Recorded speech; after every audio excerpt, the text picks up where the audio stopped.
Welcome to our channel actual classes. So आज के इस वीडियो में हम लोग डिस्कस करेंगे CDF of discrete random variable. हम लोगों ने पिछले वीडियो में डिस्कस किया था PDF of discrete random variable. सो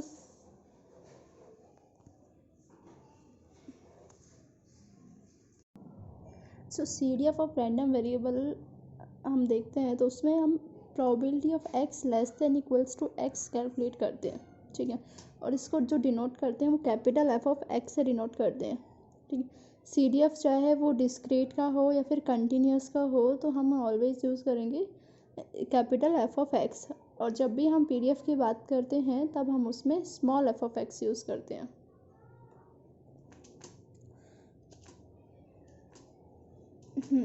सो हमें जैसे कि CDF में probability of x less than equals to x find out करना होता है। Less than x equals to का मतलब होता है कि जैसे कि x पॉइंट है तो x पॉइंट यानी कि जो भी उससे छोटी वैल्यूज़ हैं और उसके इक्वल हैं वो प्रोबेबिलिटीज़ हम फाइंड आउट करते हैं, ठीक है। और इसको हम बोल सकते हैं probability up to a point, यानी कि कोई भी एक पॉइंट है x, वहाँ तक की हमें प्रोबेबिलिटी फाइंड आउट करनी है। क्लियर? जैसे कि आप लोगों ने पढ़ा हुआ है कि अगर कोई डेटा में हमें CF निकालना होता है तो CF कैसे निकालते थे? जो फ्रीक्वेंसी होती थी उसमें फर्स्ट में एज इट इज़ रहता था, सेकंड में वो ऐड होता जाता था। इस तरह से आपका जो भी एंड वाली डिजिट होगी वो आपके फ्रीक्वेंसी का जो टोटल होगा उसके इक्वल होगी, ठीक है। यही पढ़ा हुआ है ना।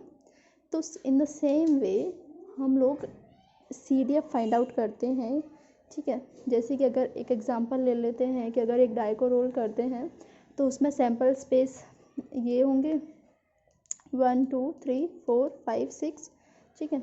और हम इंडिविजुअली की अगर प्रोबेबिलिटीज़ फाइंड आउट करें ईच नंबर की तो 1/6 होगी, ठीक है। और अगर हमें वहीं CDF फाइंड आउट करने के लिए बोल दिया जाए कि आपको probability of less than equals to x find out करना है। x में जैसे कि अगर 1 ले लेते हैं हम, ठीक है, तो 1 की प्रोबेबिलिटी क्या होगी 1/6। तो इसकी CDF भी क्या होगी 1/6, क्योंकि 1 से कोई छोटा नंबर नहीं है, ठीक है। तो 1 से स्टार्टिंग हो रही है। इसी तरह से अगर आपको probability of x less than equals to 2 find out करना हो तब हम किस तरह से करेंगे? जो भी आपके उससे 2 से जो भी नीचे होंगे, ठीक है, यानी कि 2 तक की प्रोबेबिलिटी हमें फाइंड आउट करनी है, यानी कि probability of 1 plus probability of 2, ठीक है। तो ये हो जाएगी CDF ऑफ 2, ठीक है। तो ये हो जाएगा 2/6। इसी तरह से सारी वैल्यूज हम फाइंड आउट करेंगे। सेम पॉइंट्स मैंने यहाँ लिखे हुए हैं कि अगर हमें probability of x less than equals to 1 find out करना है तो हम अप टू पॉइंट इंक्लूड करेंगे, अप टू करेंगे और जो नंबर है उसको भी इंक्लूड करेंगे। इक्वल टू का मतलब होता है उस नंबर को भी इंक्लूड करना, ठीक है। सो CDF का जो ग्राफ होगा वो स्टेप फंक्शंस में होगा, यानी कि आपका वो स्टेप्स बनेंगे। कोई भी CDF हो, चाहे तो वो कंटिन्यूस हो या फिर डिस्क्रीट हो, CDF का जो भी ग्राफ होगा वो हमेशा स्टेप फंक्शन होगा, ठीक है।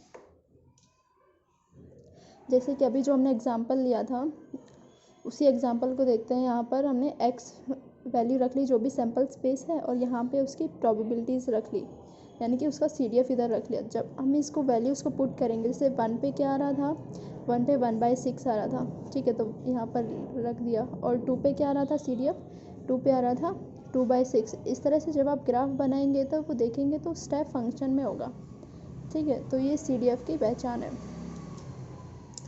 और जो हम लोगों ने डिस्क्रीट में पढ़ा था कि डिस्क्रीट का PDF का जो ग्राफ होगा वो हमेशा इस तरह से होगा, यानी कि बीच में गैपिंग होगी, ठीक है। जैसे डिस्क्रीट का एग्जांपल हमने लिया था कोई भी सैम्पल स्पेस, जैसे 1 2 3 4, ठीक है। ये आपका PDF का ग्राफ है, ठीक है, डिस्क्रीट का। और एक एग्जांपल लेते हैं इसमें।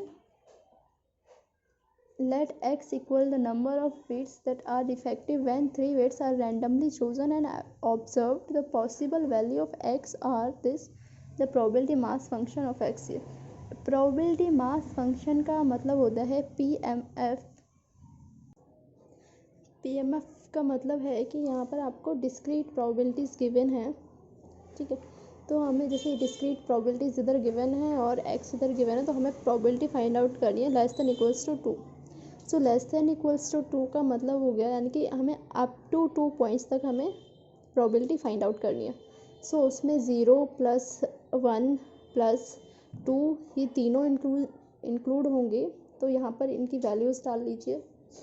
सो जो आपका आंसर आएगा वो 0.975, ठीक है। ये कुछ रूल्स हैं, ये आपको लर्न करने होंगे। जैसे probability of A less than X less than B is equals to probability of x less than B minus probability of x less than equals to A, ठीक है। इस तरह से आपको सारे लर्न करने हैं। इनकी ट्रिक है लर्न करने की कि जैसे अगर आपको प्रोबेबिलिटी ऑफ ये वाला गिवन है, तो इसमें जो सेकंड वाला पार्ट होगा वो सेकंड वाला पार्ट स्टार्टिंग में आएगा।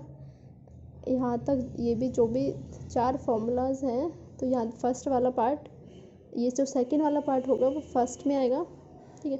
और जो फर्स्ट वाला पार्ट है इधर, फर्स्ट वाला पार्ट माइनस में इधर आएगा और इक्वल टू का साइन लग जाएगा। जो भी इधर साइन है वो एज इट इज़ रहेगा और इक्वल टू का साइन लग जाएगा, ठीक है। अगर इक्वल ऑलरेडी लगा हुआ है तो वो हट जाएगा, ठीक है। बहुत इजी है लर्न करना इनको।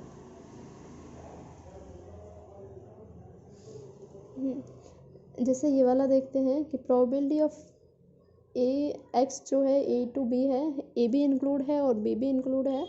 तो जो सेकंड वाला पार्ट है, सेकंड वाला पार्ट फर्स्ट में आएगा एज इट इज़ माइनस, और जो फर्स्ट वाला पार्ट है वो सेम आएगा, बट जो इक्वल का साइन अगर है तो वो नहीं आएगा, अगर नहीं है तो वो आएगा, ठीक है। बस ये इसमें ट्रिक है लर्न करने की। और जैसे probability of x greater than A, ये आपको लर्न करना पड़ेगा कि 1 minus probability of x less than equals to A होता है, वो probability of x greater than A के इक्वल होता है, ठीक है। इसी तरह से ग्रेटर देन इक्वल टू का भी लर्न करना है। सो इक्वेशन देख लेते हैं। यहाँ पर एफ ऑफ एक्स आपको गिवन है, यानी कि सी डी एफ गिवन है। यहाँ पे capital F of x given है, तो मतलब ये सी डी एफ है। अगर स्मॉल एफ ऑफ एक्स होता तो पी डी एफ होता, ठीक है। यहाँ पर सी डी एफ गिवन है 0, ये वैल्यूज़ हैं। तो हमें यहाँ पर suppose we have to find out that probability of x less than equals to 1 हमें फाइंड आउट करना है।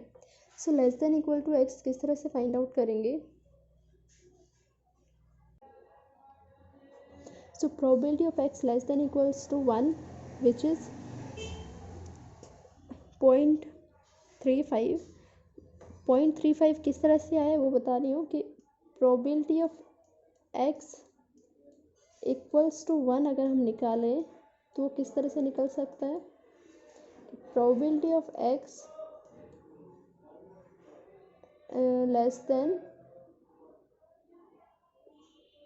Less than equals to 1 minus probability of x less than equals to 0, ठीक है। जैसे 0 की प्रोबेबिलिटी तो आपको पता ही है 0.15 है, तो probability of x equals to 1 अगर हम निकालें तो इक्वल्स टू की प्रोबेबिलिटी निकाल सकते हैं। Probability of x less than equals to 1 minus probability of x less than 0।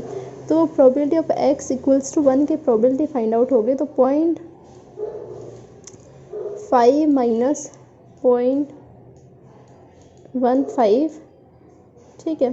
तो ये आपका 0.35 आ जाएगा।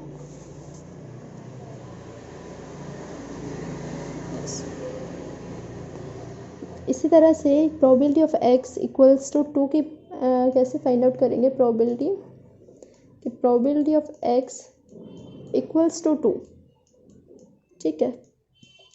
वो हो जाएगा कि probability of x less than equal to 2 minus probability of x less than equals to 1, ठीक है। तो ये है 0.8 minus 0.5 which is 0.3. In the same way probability of x equals to 3, so 1 minus 0.8 is equals to 0.2, ठीक। तो हम ये values first of all find out कर लेंगे, then we will find out the probability of x less than equals to 1 which is less than equals to 1, यानी कि 0 include होगा, 1 include होगा, ठीक है। Less than equals to 1 we have to find out. So 0.15 plus 0.35 ये दोनों include होंगे तो 0.5 is your answer. So probability of x greater than equals to 2। So greater than equals to 2 में हम किस तरह से फाइंड आउट कर सकते हैं कि 1 minus probability of x less than equals to 2 is also equals to probability of x greater than 2, ठीक है। ये अभी हम लोगों ने कुछ फॉर्मूलेज देखे थे पीछे, तो ये आपको लर्न करने होंगे, आपको कोई भी क्वेश्चन सॉल्व करने में इजी रहेगा। सो ये हो जाएगा 0.2 कि हमारे पास probability of x less than equals to 2 है, जो वो 0 है, 1 है और 2 है, तीनों की प्रोबेबिलिटीज इसमें इंक्लूड होंगे, विच इज़ 0.15 प्लस 0.35 प्लस 0.3, तो which is equals to 2.2। So in the same way probability of x equals to 3। So equals to 3 में आप पीछे के वैल्यूज़ इंक्लूड नहीं करेंगे, हम जो इक्वल्स टू पूछा गया है तो 0.2 is your answer. I hope this is clear now. So जो हमने पीछे क्वेश्चन डिस्कस किया था सेम उसी तरह से ये क्वेश्चन है, तो ये आप सॉल्व कीजिएगा। सो अब बात करते हैं कंटिन्यूस रैंडम वेरिएबल की।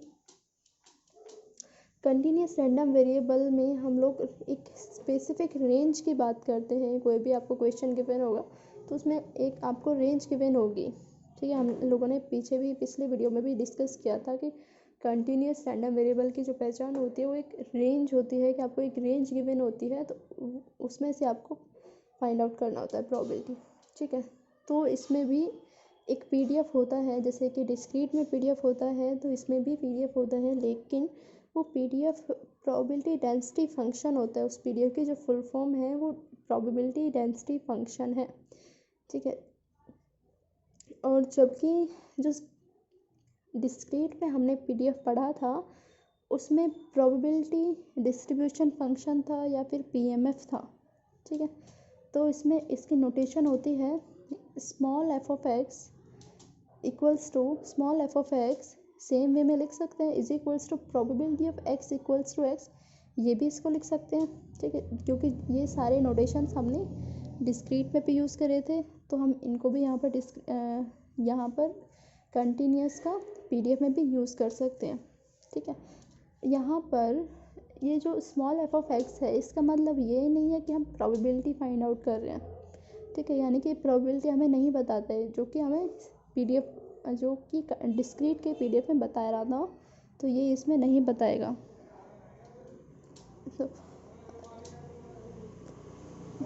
जैसे कि अगर एक एग्जांपल लेते हैं कि probability of x equals to 1, तो इसका मतलब है कि f ऑफ 1। सो इसकी डेफिनेशन है small f of x is a probability function if f of x greater than equals to 0, यानी कि पॉजिटिव इंटीजर्स होने चाहिए, ठीक है। और integration of f of x d x equals to 1। So आपको याद होगा कि हमने डिस्क्रीट में डिफरेंशिएशन यूज़ किया था, ठीक है। और हम कंटिन्यूस में हम क्या यूज़ करेंगे, इंटीग्रेशन यूज़ करेंगे, ठीक है। ये आपको याद रखना है। इसमें एक एग्जांपल देखते हैं कि फंक्शन प्रोबेबिलिटी डेंसिटी फंक्शन, यहाँ पर हमें शो करना है कि एक प्रोबेबिलिटी डेंसिटी फंक्शन है या नहीं है। अगर प्रोबेबिलिटी डेंसिटी फंक्शन है तो आपका आंसर क्या आना चाहिए, 1 आना चाहिए, ठीक है। ये आपको पता होगा कि कोई भी फंक्शन पीडीएफ कब होगा, जब उसका सम हो या फिर इंटीग्रेशन हमेशा क्या हो, 1 हो, ठीक है। वो आपका एक पीडीएफ होगा। सो यहाँ पर आपको एक रेंज गिवन है, ठीक है। रेंज से आप समझ जाएंगे कि ये एक आपका कंटिन्यूस गिवन है, ठीक है। तो यहाँ पर ये आपका फंक्शन है और हमें यहाँ पर ये फाइंड आउट करना है कि पहले तो हम फंक्शन को एज इट इज़ लिखेंगे, ठीक है। फिर हम उसका इंटीग्रेशन करेंगे विद द लिमिट गिवन, या 0 to 1 लिमिट गिवन है, तो इंटीग्रेशन आप जब करेंगे तो इसका आंसर आना चाहिए 1। अगर आंसर 1 आ जाता है देन इट इज़ पीडीएफ, और नहीं आता है तो वो पीडीएफ नहीं है। सो एक और क्वेश्चन देख लेते हैं। F of x equals to 6x 1 minus x 0 to 1 limit है। सो हम यहाँ पर भी हमें पीडीएफ इसका फाइंड आउट करना है कि पीडीएफ है या नहीं है। सो इसका हम इंटीग्रेशन करेंगे।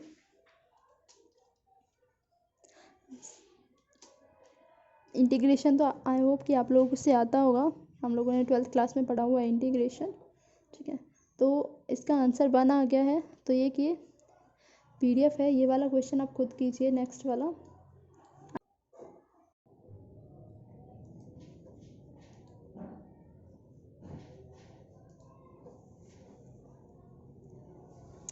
सो F of x is equals to 5e to the power minus 5x।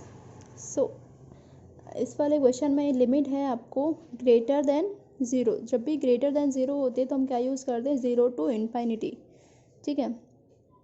ए की power minus 5 dx equals to 5e minus 5x by 5 in limit. So हम इसको जो सॉल्व करेंगे तो ये आपका आंसर 1 आएगा। आपको पता होगा कि जब भी आप